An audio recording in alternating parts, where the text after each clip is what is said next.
మెదక్లో ఏ అభ్యర్థి అయితే బాగుంటుంది, ఏ పార్టీ అభ్యర్థి అయితే మంచిగా ఉంటుంది అని చెప్పేసి మీరు భావిస్తారు? ఏది ఎంపీగా ఏది చేసినా సంటాలరా బీజేపీ వస్తుంది, ఖచ్చితంగా బీజేపీకి విన్ అవుతుంది.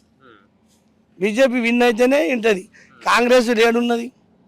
ఇప్పుడు తెలంగాణ ఒకటి ఉంది, మహారాష్ట్ర ఒకటి ఉంది, ఇవి ఉన్నాయి.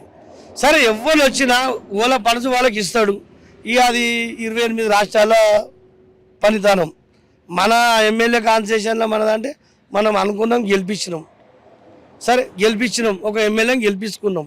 కానీ మాకు ఆ ఎమ్మెల్యే ఇది వరకు ముఖం చూపెట్టలే. ఇప్పటి ముఖం గిట్లా చూపెడితే నేను కాళ్ళ కిందకి దిగుతా. ఆ ఎమ్మెల్యే ఏందో వాళ్ళు ఓలో మాకు తెలియదు. ఇప్పుడు ఇక్కడ అభ్యర్థి ఒక పక్కన రఘునందన్ రావు నిలబడతా ఉన్నాడు. ఆ క్యాండిడేట్ సరైనటువంటి క్యాండిడేట్ బీజేపీ నుంచి? బీజేపీ నుంచి అంటే ఆయన ఒక అడ్వకేట్ లాయర్. ఆయన దగ్గర కొన్ని నిబంధనలు ఉన్నాయి, కొన్ని రూల్స్లు ఉన్నాయి, కొన్ని లెక్కలు కూడా ఉన్నాయి.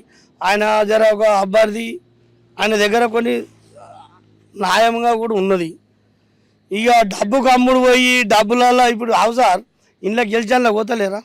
ఇప్పుడు వచ్చినటువంటి వాళ్ళు కూడా అదే ఉంది కదా, అంటే ఎక్కువగా కాంగ్రెస్ పార్టీలోకి జాయిన్ అవుతా ఉన్నారు కదా టీఆర్ఎస్ వాళ్ళు. పోతుండే అంటే మరి రేవంత్ రెడ్డి తీస్తుండు కదా, అందరి కబ్జాలు బొబ్జాలు ఉన్నాయి అన్ని తీస్తుండు కాబట్టి అని ఉరుకుతున్నారు. లేకపోతే ఇల్లు పోతారు. సార్ నేను తప్పే చేయలేదు, నన్ను పోలీసు వాళ్ళు వచ్చి నన్ను మీద కేసు ఎందుకు చేస్తారు సార్? నన్ను ఎందుకు పట్టుకోపోతారు? నేను దొంగదానం చేస్తేనే పట్టుకోతారు కదా. మరి దొంగలు ఎట్లయినా గట్టినా పోతారు, ఆస్తులు కాపాడడానికి పోతారు, అన్నిటికి పోతారు. ఇలా మేము 5 ఎకరాలు 10 ఎకరాలు పండిస్తే మాకు డబ్బులు మిగులుతలేవు. మరి మీరు ఇలా ఈసారి ఎమ్మెల్యే అవుతున్నావు, మళ్ళీ సార్ ఎంపీ అవుతున్నావు, ఏడ చూడు ఫామ్ హౌజులు, ఏడ చూస్తే గదే ఉన్నది. ఏదైనా భూమి ఉన్నదా? 20 ఏళ్ళు నాడు కాంగ్రెస్ చేసింది, కనీసం 7 భూమి ఆన్నే ఉన్నది. ఇప్పుడేనైనా ఒక 10 గదాల జాగా ఏమైనా కనబడుతుందా సార్? ఇలా జనాలే తెలిసింది. ఇలా చెప్పవలసిన పద్ధతి లేదు.